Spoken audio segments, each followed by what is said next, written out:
How is it that Peter Mandelson came into this role? How is he defenestrated of his US ambassadorship? You want not to have to be in the position that you've created a basically delayed detonation. You can move at speed and you can bulldoze through some of this stuff and just make stuff happen if you really want to. You are the most powerful person in the land. Why not lean into that a little bit? Another week, another set of embarrassing HR problems for the Prime Minister. From the Mandelson scandal to an inquiries minister who is currently subject to an inquiry. Today we're asking, does Keir Starmer have a hiring and firing problem? Why does this keep on happening? And what can you do to fix it? I'm Cleo Watson. I'm a former special advisor to Theresa May and Boris Johnson. And I'm Helen MacNamara, the former Deputy Cabinet Secretary. And this is In the Room. Welcome back to In the Room. Thank you for coming back to us if you listened last week. And if you're a new listener, welcome. Helen, let's get into it with a clip. This wound, this lack of trust can only be healed by actions, not words. I know that. So that was Keir Starmer when Labour first got into power, if you remember, and they were going to stop the chaos.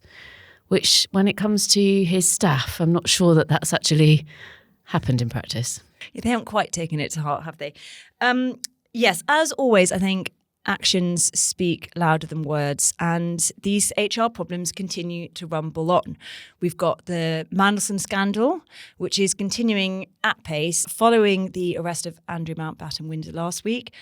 Peter Mandelson was arrested on Monday in what can only be described as a bit of a mix-up involving the Met, the House of Commons Speaker, in fact, the House of Lords Speaker as well. It's all going on. It's quite an extraordinary one, that one. It's all going on at once. And the most interesting bit about that is that the House of Commons Speaker, Sir Lindsay Hoyle, got embroiled in the whole thing because he was on holiday in the British Virgin Islands last week. Oh, no, he wasn't on holiday, Cleo. The Speaker was visiting in part of his official role, in fact, because one of the things that the Speaker to the Commons does is travel around the world quite extensively. So I think it was some big occasion. This is the 75th anniversary of the reopening of the legislature of the British Virgin Islands, which I'm sure we can all agree needs marking formally. So, yeah. From the mother of all parliaments. From the mother of all parliaments. That's why they call him Long Haul Hoyle. Well, he does do quite a lot of trips, I think. And there's been some reporting in the past about the hundreds of thousands of pounds of taxpayers' money that this costs.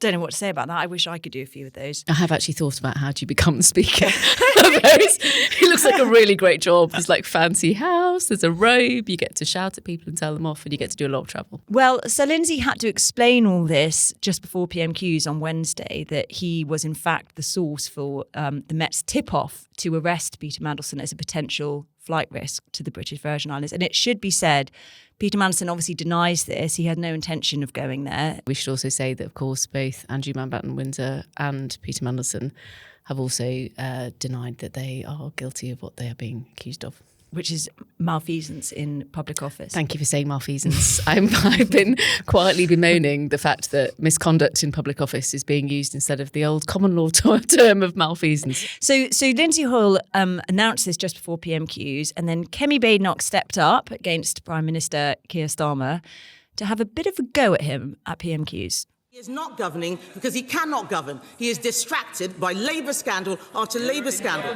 Mr. Speaker, even today now, there is an inquiry into the inquiries minister. That is all that they have offered since they came in. The defining moment of this man's premiership will not be breakfast clubs. It will be the sight of the man he appointed as ambassador to Washington just last year getting arrested. Now, this comes hot off the heels of the Prime Minister's various staffing problems with Number 10.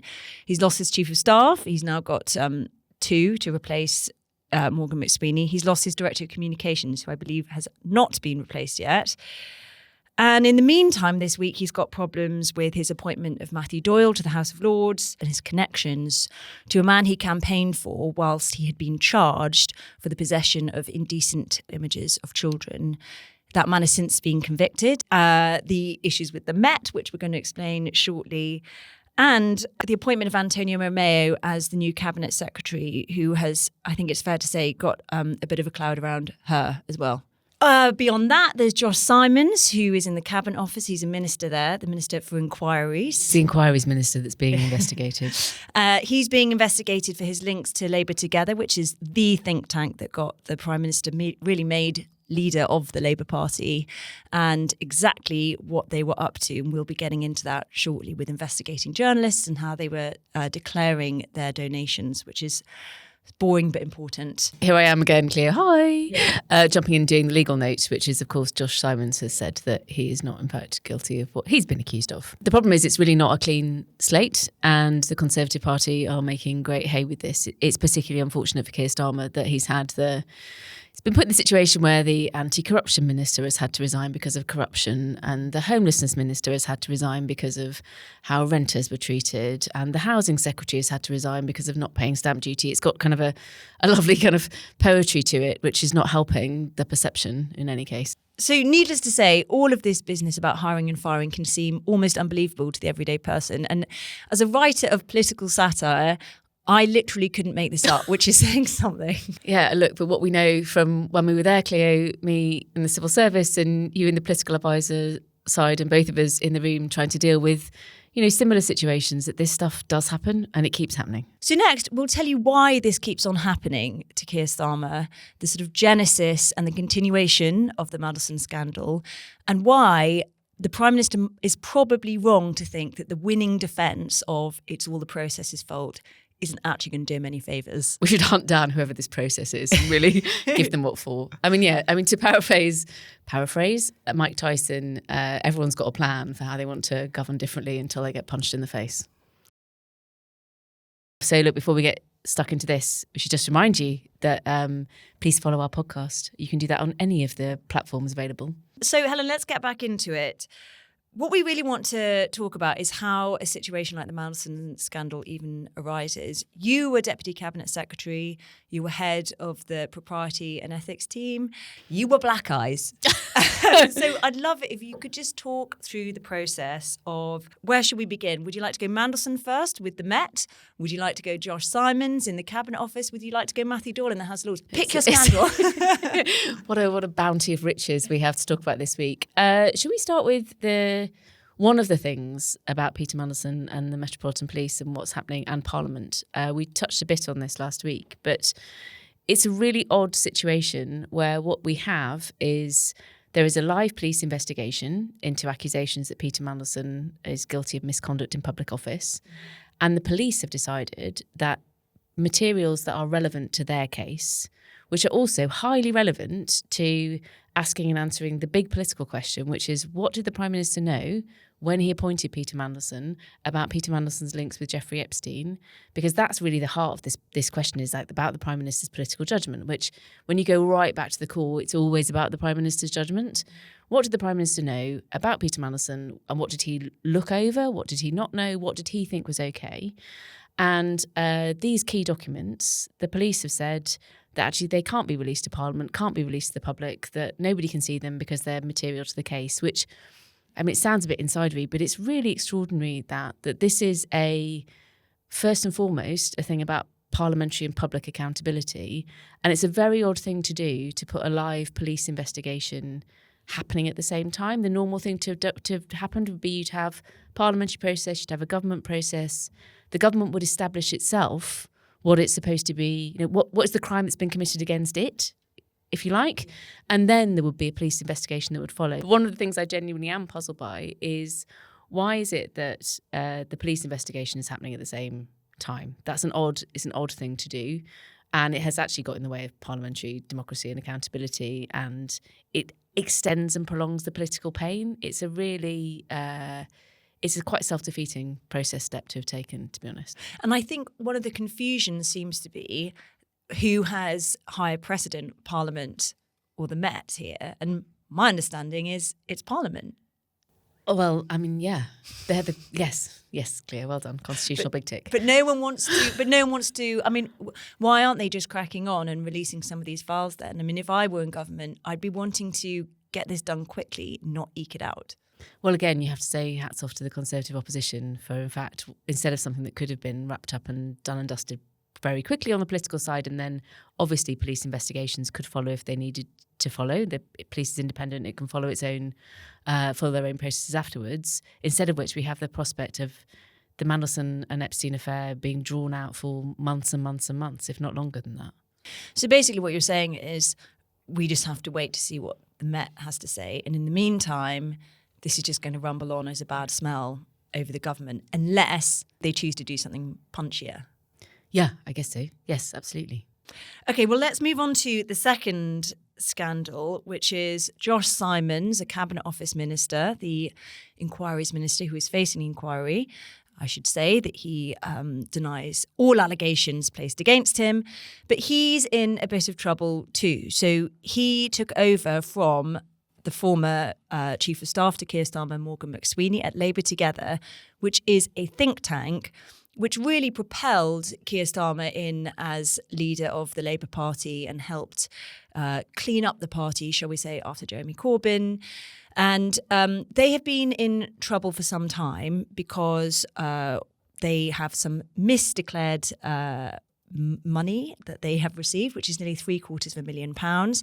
And in the meantime, it turns out that whilst Josh Simons was chief executive of the organisation, they hired an American public affairs firm called APCO to investigate some Sunday Times journalists, particularly Gabriel Pogrund. Unfortunately, that report's got back to him, and he's quite a good journalist, and he's caused them a few problems. It's incredibly invasive, by all accounts, the research that was done into this person. And it's caused Keir Starmer problems mainly because his own MPs are so infuriated. They can't believe that this is something that Labour people would do. They're never the baddies. That is part of it, is, you know, whenever the Labour Party is under pressure, step forward the Labour Party to punch themselves in the face, which is exactly what happened this week. I think it is worth pausing on this one. It's quite complicated what has happened. So you're absolutely right. This is entirely historic. It's that Labour Together, who are this Labour supporting think tank, they paid a fine in 2021 because they had misdeclared some of their donations, and the reporting of this was, it turns out, taken by Labour Together very personally and seen as a political campaign against them or whatever. They commissioned this investigation into journalists, and then the fact that investigation happened has now come out. Now I am here she is again, before you, puzzled. I am really puzzled by elements of this one. So to start off with,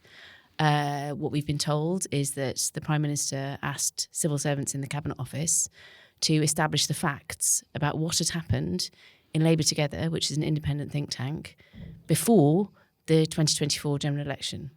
So I have no idea what auspices or what remit the civil service has to start popping up at a think tank and ask them to establish the facts. I mean, just standing back from that, it's like, firstly, that is not what taxpayers' money should be spent on. This seems like a Labour Party problem, not a government problem. It's not to do with, I mean, we'll get to this, there might be something to do with conduct in government, but I don't know if you remember when we were in Downing Street, that quite often, you know, it's quite nice having your own little set of internal narcs that can go around and find out the facts.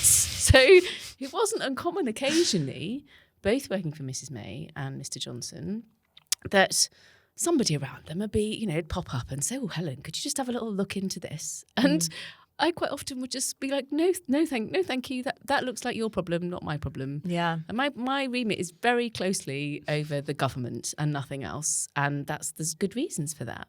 Which is an interesting part of this Josh Simons case, because he inadvertently managed to send a text message to all Labour MPs this week on WhatsApp, essentially exonerating himself, saying the PM wants to move fast, whatever that means, and the propriety and ethics team have found he has done nothing wrong. But of course, that team only investigate him as a government minister. They're not interested in his time before government unless it's something actually criminal. And I find it slightly bamboozling because I'm afraid to say, certainly when I worked in government, there were plenty of scandals within the Conservative Party that included things like, Islamophobia inquiries, to expenses handling, to the conduct of certain ministers. Bits and pieces about wallpaper. If you can, you much prefer to run an internal investigation. Why would you want to get the government involved? Not least because a political party can't be FOI'd. So you can actually run a kind of quiet... in many ways, a safe space. In some ways not, but it does have its own protection. But it seems a very odd decision from the Prime Minister, and we will get into why we just think it's a mistake to call in propriety and ethics, to talk about investigations and processes as a sort of defence mechanism, as a holding line for everything is fine. So I chair a think tank. If some people from the Cabinet Office, nice as they might be, turned up with some clipboards and were like, can I just have a little bit of a look at... like, my response would be slightly closer to the jog on than do come in and have a cup of tea. Yeah, do wait in the stationery cupboard. Exactly. It seems totally bizarre to me. So kind of wrong, sort of bad on its face. And the other thing that really worries me about this one is that... what happened in the House of Commons, so Darren Jones, who is the exotically titled Chief Secretary to the Prime Minister, back in our day, he's basically doing the job which is being the person who runs the Cabinet Office. And one of the downsides to that role is that you are the person who is always sent along to Parliament when there's been any kind of scandal to explain the decision the Prime Minister has not made, just made, might make. It's not a real upside to the big office of state. I've made that call. I've been like, hi matey, hi buddy. Yeah, great. PM thinks you're doing a fantastic job. Here's the thing. We need you to go to Parliament and get your face kicked in for 3 hours. It's all good. Don't worry. Reshuffle around the corner. Big future ahead. But no. Don't worry. We're going to give you all the best lines. I wouldn't ask any questions. Actually, it's probably best you don't know. Anyway, good luck. I mean, I don't know if you remember that when, I don't know, where should we start? If you pick the investigation to Priti Patel or any of the other was for bullying at the Home Office. Yep. Yep. Or any of those, what would happen is we'd have these conversations, very small group of people with the Prime Minister, and then at the point at which the decision had to be made or the announcement, the public had to be told this is what had been decided, I would be sent trotting through the link door to go and see the Chancellor of the Duchy of Lancaster, gloriously titled, basically the most senior minister in the Cabinet Office. He would quite often try and palm it on to someone more junior. Quite often, but on the big ones, they really you couldn't get away with that. So sometimes it was the junior minister if you could get away with that. It was one of those things that's just like, no, after you. But for a big one, it has to be that guy. And this is, that's why Darren Jones had to do Josh Simons this week. But he'd sit there in the room, and it was kind of excruciating because the special advisors to the CDL will be looking at you like absolute daggers because they'd absolutely hate that you'd put their boss in this position, and you would basically hand over a piece of paper and you'd be like, this is what you need to read, and then they'd ask you questions and you'd be like, no, I can't tell you that. Do not deviate. No, I can't tell you that. No, I can't tell you that. No, I can't. I think you have to ask the Prime Minister or the political team. Secretary of State. So it's a pretty excruciating thing to do. But anyway, and it is a proper taking one for the team moment. You go and stand there in the Commons. Everyone knows it wasn't your decision. Everyone knows you're not really involved.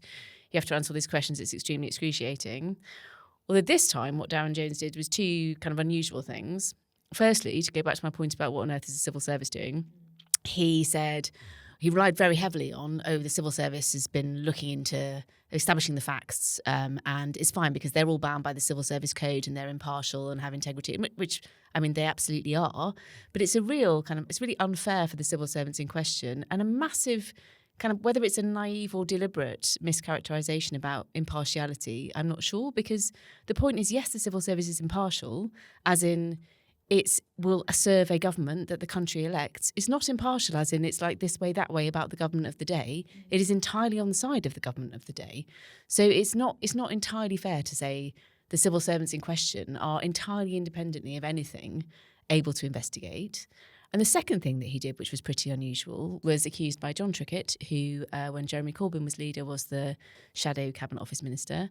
And John Trickett said that he'd taken money from Labour Together, so he shouldn't be speaking there. And Darren did this amazing kind of like strong, I've not taken a penny or a pound from these people.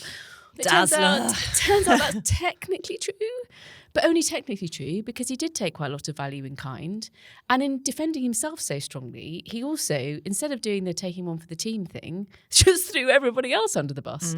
Just on this point about donations in kind, it's not a sack full of cash, admittedly, but it is transport, it's food, it's accommodation, it's clothes, it's whatever Or else in this you might case, need. I think it's literally 2 members of staff. So it's not a kind of, Which is quite yeah, quite a generous it's definitely a donation strong in link. kind. It's definitely a strong link. Yeah. In many ways, it's trafficking. could it be worse? I don't think any actual really humans were hurt in the making of this donation. No, but who that's knows? true. I'd like to just get on to a third scandal, if that's okay, Helen, because then I really want to talk about these different vetting processes, which is obviously what you ran, which is obviously Matthew Doyle being given a seat in the House of Lords. If we could just run through quickly how that process works, because I think one of the mysteries for me about Keir Starmer's defence on appointing this person to the House of Lords is that the process is already underway by the time he knew the information about him, and that nothing could be done and that a thorough process was followed. And as I understand it, he just wanted him to go into the House of Lords, and that's what was happening. Oh, look, and we've both been there when the Prime Minister has made a promise to somebody, usually somebody who's been, pushed out of the door to some degree, and as part of the agreement for them going, or as the thank you, or as whatever you want to describe it, and this is all a bit hold your nose territory, has been told they are definitely getting a peerage.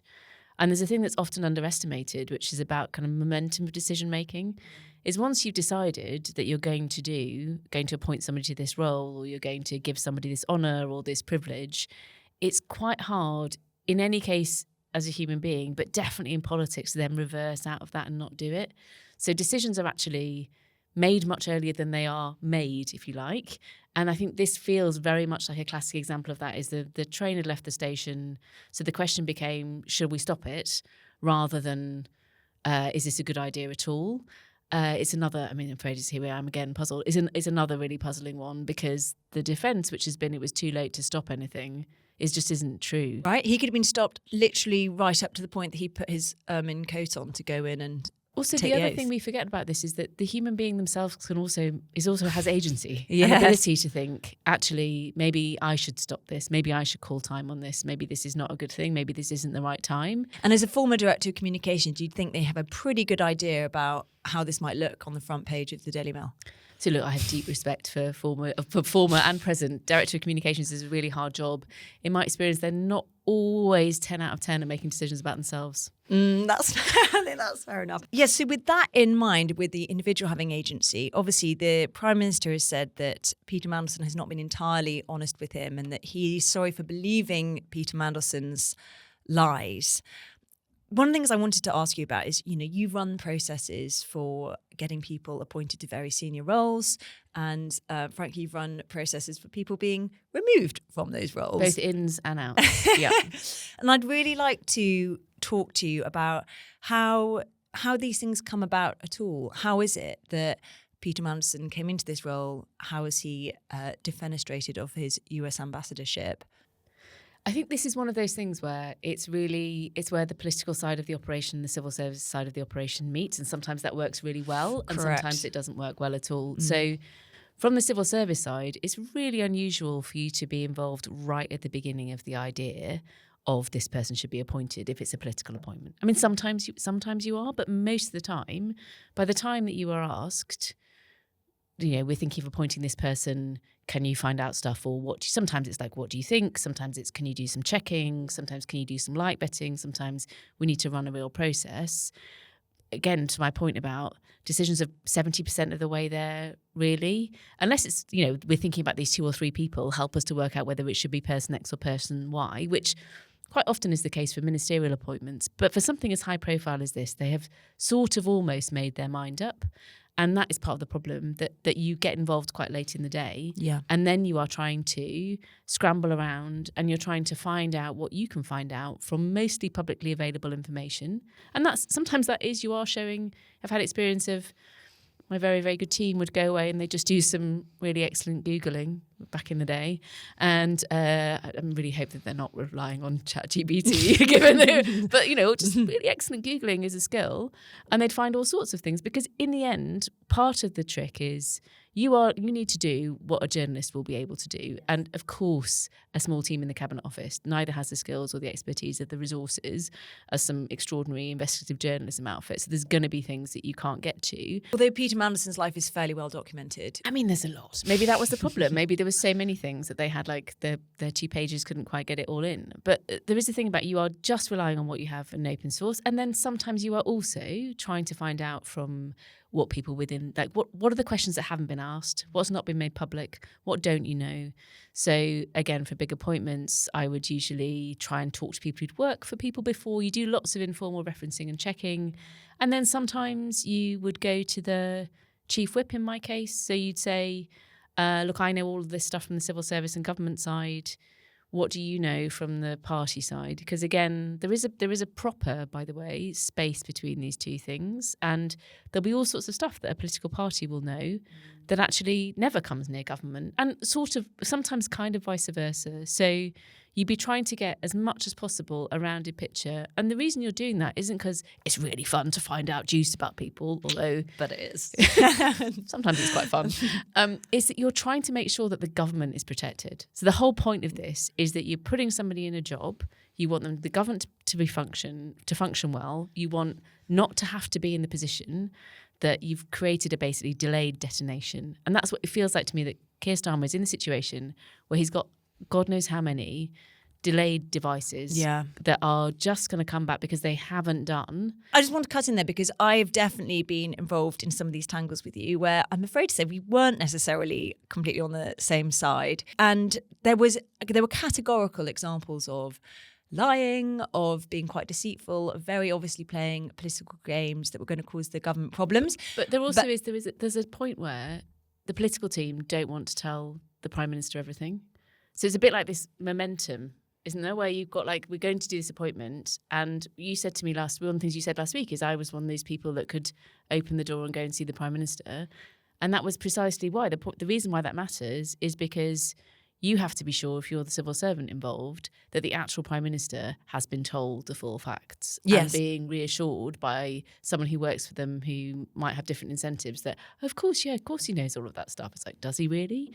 Yes. Meanwhile, on the political party side, I definitely had situations where I said to the Prime Minister, who was then Boris Johnson, this person has to go. They were an employee of the Conservative Party, not the government, so I didn't have to bring you into that. And I said, you don't need to know why. Yes. That was how you could see him thinking, phew, so glad not to know. But well, yeah, there were definitely times when it was not helpful, or I felt what the boss doesn't know won't hurt him. And then I think, bloody hell, Helen's just snuck in and told him all about it. I've had that feedback that I wasn't always helpful in many ways. But I guess the point I would make is we've definitely had situations where we were not entirely on the same side as each other, where the political and the civil service teams had different ideas about who should be appointed to what roles or whether they should be fired or not. And ultimately, your team would come up with a very detailed and really quite excruciating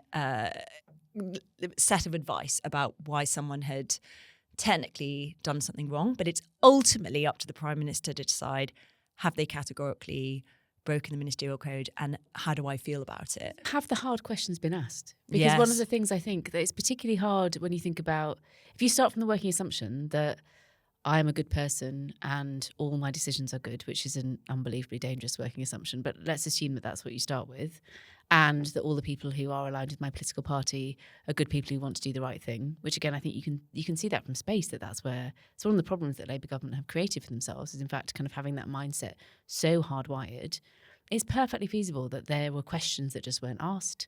Yeah, and it's reasonable. Why would you ask questions if you don't really want to know the answer? But it's not even that you allow yourself to think. So, there have been circumstances where people are very deliberately not asking questions because they don't want to know the answer. And, my job used to be like, hello, here the answers, the questions you haven't asked me, but I think you need to know. But it's very easy to just think, well, it's not so much looking the other way, but it's not even thinking that you need to ask the question, because your underlying assumption is everything is good and fine and all my people are good and fine and we're just all doing the right thing. And I think there's a common theme along all of these scandals, which is that assumption is really damaging. Yeah, I think that's totally true. And you should be much more suspicious of people. And dare I say, as a former director of public prosecutions, you should be a bit more inquisitive about people's conduct and behaviour and motives. Or just not so wedded to the process. And this is that, I think, again, this is if you look at like what are the fundamental issues here that cause a problem, is the ministers, including the Prime Minister, describe process as if it is some kind of holy sacrament that cannot possibly be changed and must be followed at all times. Yes, but I want to talk to you about that when we come back from the break, because I think that is such an important part of the advice we'd give if we were in the room now.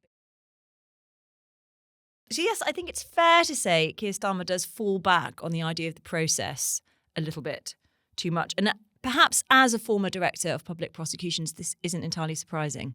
Earlier this month, he was forced to confront Mandelson's appointment as US ambassador head-on. I wonder what he'll say. The information now available makes clear that the answers he gave were lies. He portrayed Epstein as someone he barely knew. And when that became clear, and it was not true, I sacked him. It's so aggressive, that, isn't it? I find it. I still am surprised by the Labour Party's ability to turn on itself.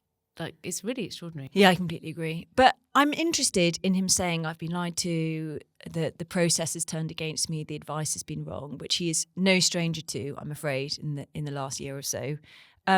But what is the alternative to getting caught up in the process? Is it acting quickly? So I think there are two things here. There is obviously a kind of fetishization of process that's going on, which is super unhelpful. It's almost like he thinks that there was a process by which he became Prime Minister, which is, spoiler alert, no, there wasn't. Doesn't work that way, that the country kind of goes through this extraordinary process and then anoints the person who is most fit to be Prime Minister.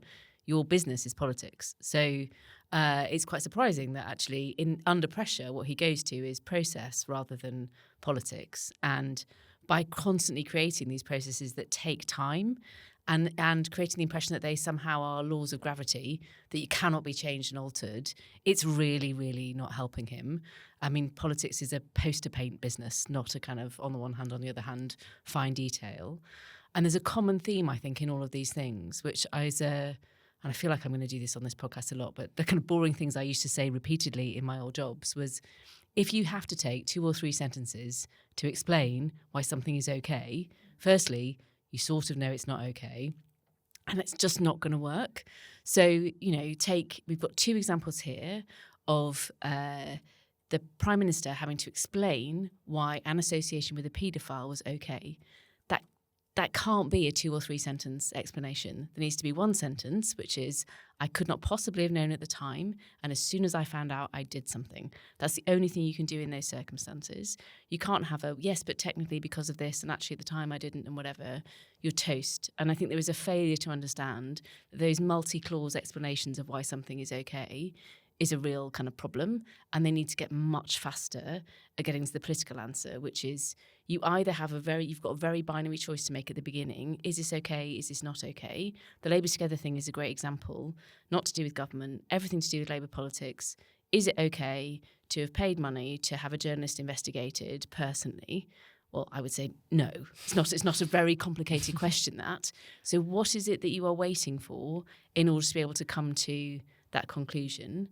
Because it is much, much better for you in every sense, politically, process terms, all of these things, and kind of save your capital P process for the times when you really do need it and it really does matter, and then do that properly. But don't keep on dragging this kind of artifice of there being a process into things which are just straightforward political and quite easy, I would say. Yeah, and I think you're right. There's a time and place for being able to say, a process isn't underway. I don't want to prejudice the investigation. This is, a wide-ranging inquiry, and I don't want to get into the way of that. Sometimes you do need a bit of a holding line because you just don't know what the fuck is going on. And meanwhile, your team are like beavering away trying to get to the bottom of things, and you actually don't want to say something you're going to have to row back on. But I also think there's a mistake in thinking that can hold for a long time, and you need to try and act on these things really quite quickly. And I think politicians of late, and I would put Boris Johnson in this camp over things like the COVID inquiry, which we all know is now going on for years, sometimes by saying, I'm going to be incredibly transparent and make this completely wide-ranging, and I'm going to make it independent and kind of open to everybody, you bring in all kinds of problems for yourself later down the line. It's kind of those examples of the pipe bombs you were talking about. Similarly, I think that the Labour Together thing in particular, I'm interested in because I just don't understand why. Perhaps there is something going on. They don't feel the need to announce it. Why you would not be doing an internal party investigation. Get a team of lawyers in, because he presumably has a lot of faith in lawyers for this kind of thing, and get to the bottom of what has actually been going on here. Similarly, if I was on the political team, even if the Mandelson files have not been released yet to the Met by individual cabinet members, or indeed to the parliamentary committee that will be scrutinising it, show them to me, because if you won't release them, that means they're bad, and you should be finding a way to leave government, like a few notable figures have done in recent weeks. Or do show them to me, and let's start to build a bit of a picture of how well you actually knew this person and how bad these actually are, and a defence for yourself. And on the Labour Together stuff, the thing that they have allowed to happen is this festered. And it festered for a few weeks. And what's happening now is everybody's being dragged into it. So if I was a cabinet minister who'd been involved in Labour Together, and Labour Together have done some great work. Well, and most of them are on the board of Labour Together. Exactly. This is very, very close to home. I would feel really angry that somehow I was now being dragged into all of this stuff. And actually there is a way of, when you find wrongdoing, own it straight away. Everybody's much more respectful of that. And again, it's how the language and business of politics works. Made a mistake. Looking back on that now, I cannot believe what I did. Yeah. You're absolutely right. It was in the heat of the moment. It was whatever. And we all know that actually works. So this delayed detonation method, the extending things out of the process, the constant kind of let's find somebody else to tell us that we've done something wrong, is a really weak move. It makes you look weak. Be bolder about it. Step in, lean in, say, actually, I've looked at this. It stinks. It's terrible. This person has said, sorry, we've made these changes, we've done it, and deal with it quickly. That's the disinfectant that's needed. And that's the bit I would actually really like to add on to the Labour Together business, is that it's the matter of investigating a journalist, and that the attacking freedom of the press is the problem. I'm afraid that all political parties have attack units, and they assemble all kinds of dirty dossiers on members of opposition parties, and they unearth all kinds of stuff. And they are very good at waiting until the time is right and using it. That is part and parcel of politics. It's evidently something Keir Starmer is not keen on, but unfortunately, that is how you become Prime Minister. There's some mucky stuff down in the weeds that we've discussed psychos might like to get involved with and can actually use to affect. The really damaging thing here is going after Sunday Times journalists. It's nuts. I mean, yes. And also leaving a really obvious, and this is a terrible thing to say, but also leaving a really obvious paper trail. Yeah. There's an element of some things are conversations, not documents that you write down and are commissioned. I mean, you're not in any world defending what I think is foundational to our democracy, and is kind of horrifying to imagine that people are trying to shut down journalists who, after all, were just doing their job. Yeah. That really kind of sends chills, to be honest. But that said, to do it in a mechanism where there is a paper trail and you've commissioned a kind of, and here we are, and here are the 74,000 things that we're doing, and here are the bullet points. Oh, come on. You can be baddies better than that. But also, I think this gets back to some of the advice we gave Keir Starmer last week, which was, in some ways, be Prime Minister as though you don't care about not being Prime Minister anymore. And that goes for some of this hiding behind process, and there's an investigation, and I wouldn't want to prejudice that stuff at the moment. You can move at speed, and you can bulldoze through some of this stuff and just make stuff happen if you really want to. You are the most powerful person in the land. Why not lean into that a little bit? So say what you think, right? They can use parliamentary privilege to just, if they want to, release the Mandelson files now. They could ignore what's going on with the Met. They override them. They can do an internal investigation into what's going on with Labour Together. They can get to the bottom of that very, very quickly. They don't have to eke these things out. Matthew Doyle does not have to be a member of the House of Lords anymore. And actually, he didn't at the time, because he had plenty of time to row back on these things. And, the number of times we have sat in the room with the Prime Minister, not the current one, needless to say, and said, this is the situation. It's basically up to you, though. All we can do is advise them, and they have to decide. And unfortunately, it's always coming back to his judgment. But also, if you think about a couple of times when we were there, having to face the Prime Minister who does not want to take this decision with, okay, so you don't want to get rid of this person, but that means when someone says to you, which they will do, how comfortable are you that you appointed this person this job, knowing full well that they had been associated with this thing or done this horrible thing? It's going to be you that stands up in the House of Commons. It's going to be you that's on the media who says that. Are you okay with that? And quite often that is the spine-stiffening moment where they suddenly think, oh, actually, maybe I'm not. And maybe as much as it is grim and I don't want to do this thing, I'm going to have to do this thing. So they have to kind of be better at winding forward to what is the worst thing that can happen as a result of what I'm doing today. Can I look that in the eye and say, I'm still in this many months' time going to be comfortable with my decision now? Or is it a kind of, hang on, I'm not sure I really want this? Because, I mean, it just keeps happening. Yeah. It just keeps happening. And it's like you have to confront the worst thing. Yeah. Then come back to today and say, am I okay with that? Do I think I'm going to get away with it? Because the answer is you're not. You're never going to get away with it. The trouble is with kicking something into the long grass is it's still there, There's but now snakes it's in long grass. There's snakes in the long grass, It's really Cleo. hard to squish. I'm definitely agree with the kind of final straw when particularly trying to kind of program Boris Johnson into making a decision on this stuff would be, he'd say, no, we can't be doing this. Obviously, we've got to stick with this person or whatever. And then you'd say, okay, well, let's pretend you're on the Today programme tomorrow. Other good media outlets are available. The first question is going to be, do you think it's acceptable that X, Y, Z? Would you do that? And then they immediately think, they've got to go. They've got to go.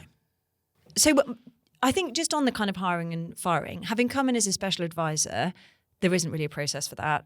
I was hired and I started the next day. And when I was fired... It's very efficient. Well, it is. And a bit like Morgan McSweeney, I'm still not sure if I was fired or if I resigned. I had to sort of fire myself. I think you fired yourself. Boris Johnson. A couple of times, actually. Right. It was very weird.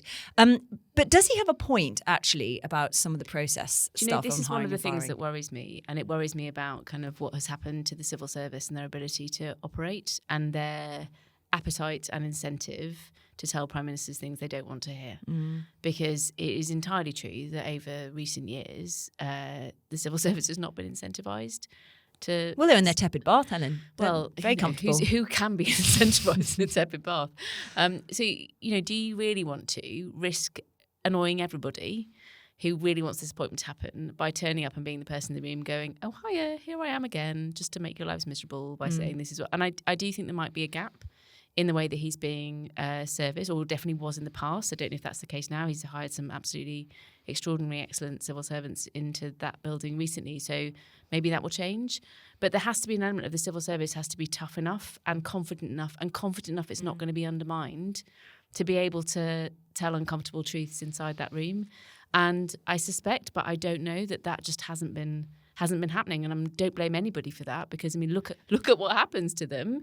But it is a foundational and fundamental problem is people don't feel that they can do that thing when the door is closed of saying, look, this is what's really going on. You might be comfortable with this, and that's entirely for you, not for me to tell you what to do. But this is what you're facing, and this is the full picture, and this is my best advice to you, and then over to you. Yeah, it's a weird combination of sort of ignoring them in the moment and then later saying, well, you didn't do the right process for me, and I now blame you, and I'm relying on you too much. And now solve all my problems with my own political party as well. I now blame you, and you're totally impartial, and you're on the one hand you're totally impartial and independent, on the other hand you're this. It's not a pretty place for them to be. Yeah, so use them properly, basically. Always use your civil service. Don't use and abuse that process. Thank you so much for listening to today's episode. Please don't forget to follow us, rate us, review us, all of those things. And you can keep up to date with us by following the podcast on Instagram, which is @intheroom.pod. This podcast is part of the Independent Podcast Network and is produced in association with Next Chapter Studios. The executive producers are the amazing Carrie Rose, the extraordinary Olivia Foster, and the incredible Sam Durham. Thank you for listening, and we'll see you next week.